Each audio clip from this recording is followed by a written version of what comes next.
Comedy Film Nerds Podcast. We'll do Best Picture. Let's talk about Best Picture. That's the big one. I thought this was the closer. We were talking about how this was a pretty strong category. 80%. You know? Okay. Yeah, Phantom Thread had no business. Yeah, Phantom Thread had no business being What? here. I liked Phantom Thread. How You're dare kidding you? me. I liked the movie. All right, you get it. All right, let's talk about who we're talking to here. I like quiet movies where people are doing quiet things. I'm on board with that, and so I did enjoy Phantom Thread. Wow, you're the first person I've talked to who enjoyed I saw it the night it. it opened in 70mm. At like midnight. Are you kidding me? I'm not. I had the program. They gave away programs. You saw it in 70mm? I did. I For love the Daniel sweeping, Day-Lewis. I love Paul Thomas Anderson. for the See why I sweeping dress epic scenes. Well, when he that, was driving on that curvy road, oh my word! Oh, if I had pearls, I'd clutch them. Mike Schmidt has listened to previous episodes, and he's coming in here just to be contrarian. That's what Correct. this is all I about. That's dug what today's it. all about. I He's loved like, it. I'm going to just go against anything these guys. What if was we your say favorite red, part Mike's of going to go Phantom blue. Thread? I will watch Daniel Day-Lewis come in here and tell us we're idiots and walk out. I want him to do anything, everything, all the time. That would have been a better movie. Okay. That would have been a better movie. I dug it. He was a narcissistic, fuss budget, and I dug Cyril. I dug that. Narcissistic. That was on the movie poster, by the way. Narcissistic fuss budget. I'm in. That's a great way to describe that character because That's what it was. when you say narcissistic fuss budget, there's not a lot of people that go, yeah, I want to see Listen, that. I like loud toast. I like simmering mushrooms. There's too I much like these movement at things. Too breakfast. much movement at breakfast. This was wheelhouse for me. I'm telling you. I like fashion shows that take place on one floor. I enjoy all of that stuff. In a bedroom or a house. I enjoy a sloppy princess who then gets her dress and has to give it back. And I'll maintain this, and I tweeted it, and I'll say it here to you guys. The teamwork and diligence shown by the team of woodcock seamstresses to put together the princess's dress at the end of the movie once the disaster had struck Spoiler alert for this boring bag of dirt. Yeah. is more teamwork than shown by anybody in the Marvel Comics fucking universe. The efficiency of that plan to come together with fucking Woodcock upstairs vomiting into a shoe, and they put that goddamn dress together. They pulled it off. Yeah, they're damn right. I mean, there was a ticking clock. There was to get And then the there's dress done in they time. take the dress back, and you get a little fierce, and she's like, "Nah, she can do whatever she wants, but not while she's dressed by the House of Woodcock." How did you like the creepy first date where he's measuring Love her? it. Loved every second of it. I loved the breakfast order.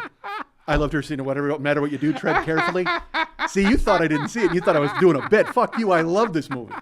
Now, is it the best movie of the year? Is it an Oscar winner? I don't know. I mean, if I'm voting, certainly you've scored me, former meathead bouncer who likes quiet things, so I'm in. But I dug it. So Well, so it should have won best narcissistic fuss budget film. yeah, it's all right. If there was a category for narcissistic fuss budget, The trailer bored me. yes. I watched that. I heard the trailer started, and I was like, Paul Thomas Anderson, Daniel Day-Lewis. Oh, this is going to be awesome. I mean, 40 seconds in, I'm like, shut it down. I can't argue with either of you. I really will not. I know this is my thing, but I love the fact, again, because all the interviews afterwards are Paul You know Thomas what Anderson's this like, is? I handled my own foleying or whatever the fuck, and I'm just like, great, loud footprints. I'm in. I want it. This is Crunchy snow. This is a 50 Shades argument. This is what this is. This is a 50 Shades argument. This is like somebody who's going to go see this movie. They're on board no matter what it is, and it doesn't matter. Dare I say 50 Shades makes more sense to me. Yeah. You know what I'm saying? Women who go, look, I want a hot billionaire to S&M me. Great. That's you get that movie. This Phantom Thread is, well, I guarantee you, nobody who made this movie thought of a guy like Mike Schmidt when they were thinking of their audience. No one on the face of the earth. Which is why they should consider it a victory. They reached me. Yes. That's and I'm sure this movie reached about 10 people. It is everything that's wrong with the Oscars that we've been talking about. It's just pretentious period piece, all white people with accents and gowns. Dump it. Although ironically, not the movie that one of the Merchant Ivory guys made. So Right. yeah, Call Me by Your Name. There's a movie like this every year since the 90s. When Chris stopped watching movies, Yes. that comes out that I go, just stopped making references. every time. Yeah, when Chris stopped making references, about 97, Chris was like, Yeah, "I'm done making I'm references." done. Yeah, everything pre 97, I'm good. So which movie are you saying is that there's one like this? Every year, Call Me by or Phantom Thread or Call Me by My Name? Because he's about to go Phantom into that. Thread. Phantom Every Thread. year there's a Phantom Thread. There's an Yes. accents and gown sure. period piece movie that I'm Right. just like, and everyone goes, "Oh, it's so amazing." No, it's not. It's boring. Yep, there's a Shakespeare in Love. I dug it. There's a fucking whatever. Yeah. That although Shakespeare in Love won, which Asparagus was worse. metaphors get me. What can I say? So now A Shape lot of of Water. vegetables, a lot of simmering. Shape of Water did win this category. I was surprised. I was happy to see it won, but I didn't think it was going to win. Well, we I talked really about thought- this with the Doug episode. We thought maybe Dunkirk and Shape of Water were going to split. Yes. Or I really thought Guillermo del Toro would get for director but lose for Best Picture, but he didn't. He won both. And so you also have Three Billboards I thought was going to win, and then Dunkirk I thought possibly would win, but both of them got shut out. Dunkirk, won a bunch of they gave The Dunkirk previous awards. It was cinematography, which was a big one, and it won sound mixing. No, and Blade Runner won cinematography. Oh, that's right. Deacons won. That's right. All I know is Dunkirk stole... Won film editing. Yeah. Was it what was it? Sound editing? What did it steal from Baby Driver? That Baby Driver, literally, the narrative of the film is It runs sound mixing and sound Yeah. editing. Sound mixing and sound editing. That's what yeah. Baby Driver is. It's literally a creation of sound mixing and editing, and you give it to the war movie because things went boom. Get the fuck out of here. By the way, I need another war montage in the fucking theater, please. You bring the boys back home and over there. Get the fuck out. Like, you don't care about these people. Don't even pretend. Well, that I'm on board with. So did you? Are you talking about Dunkirk or?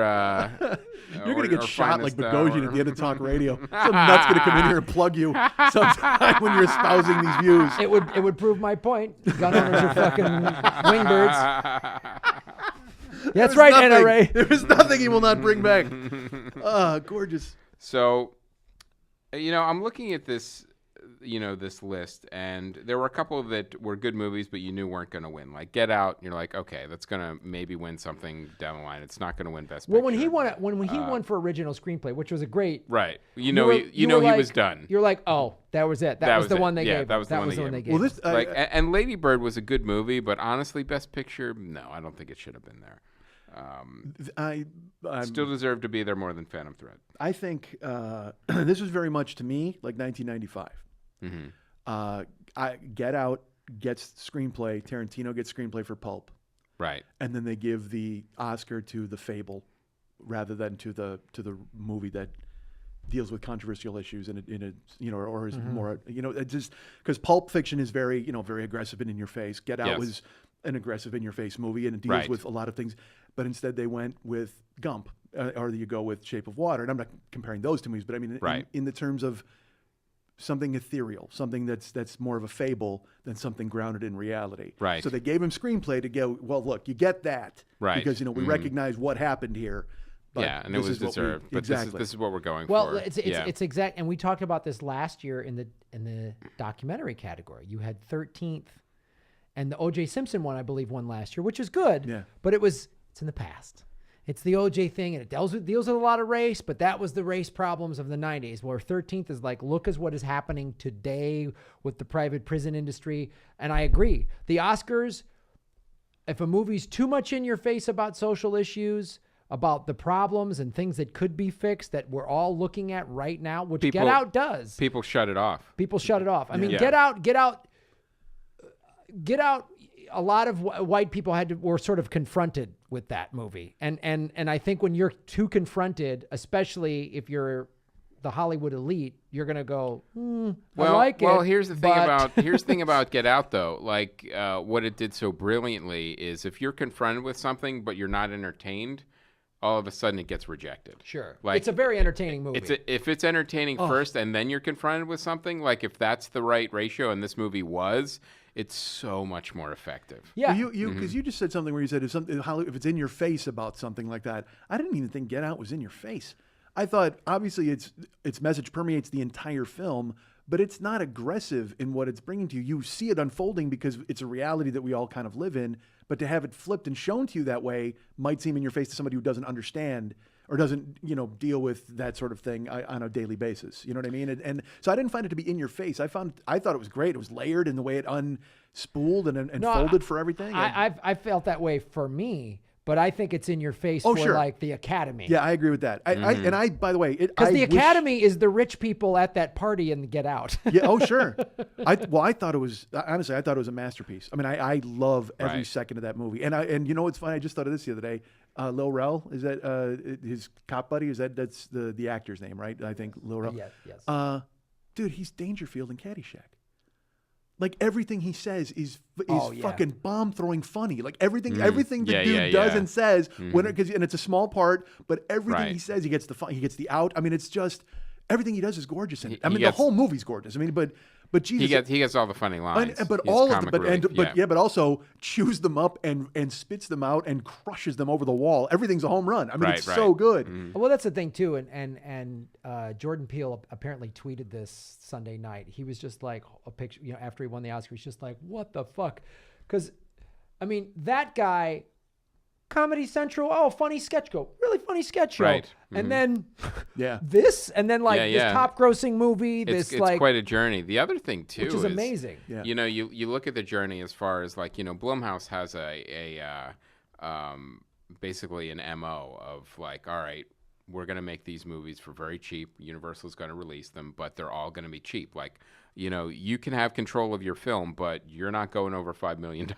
You're whatever it is. It's like they make these low budget horror films, and they're very strict on the budgets, and then Universal releases them. So it's kind of a home run from a filmmaking standpoint, whereas you have a low budget horror film that's made a ton of money and gets nominated for an Oscar. That not a lot of horror movies get nominated for Oscars. You get Silence of the Lambs, you get Exorcist. There aren't that many. So the fact that it even got this far is amazing. Well, that Blumhouse boy, because they put out Get Out, and then I started to pay attention to them. I'm like, oh, okay, and I love that model, and I'm like, all right, and then they The Purge, Whiplash. Well, but then they just set fire to like all of their goodwill by putting out that They Come at Night, or what was it that came out over the summer that I went and saw an opening Happy night? Death Day. Like a mistake. No, but there's It Comes at Night, or They Come at Night, and it's an apocalypse story, maybe. I don't know. It's a family who lives in a cabin in the woods, and then one guy and then it's like this quiet simmering.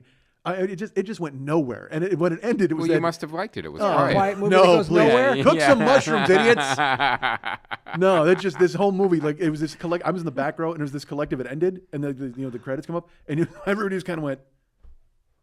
Like that's really this collective shrug en masse from everybody in the room, because it was a whiff. But that's they don't care, because each one is like 5 or under. Oh, sure. And then it's like we only need one to do well, and it funds the next 2 years of these. Yeah, you're just skipping dimes off the glass at the carnival, and if one of them stays, you get the bear. Exactly.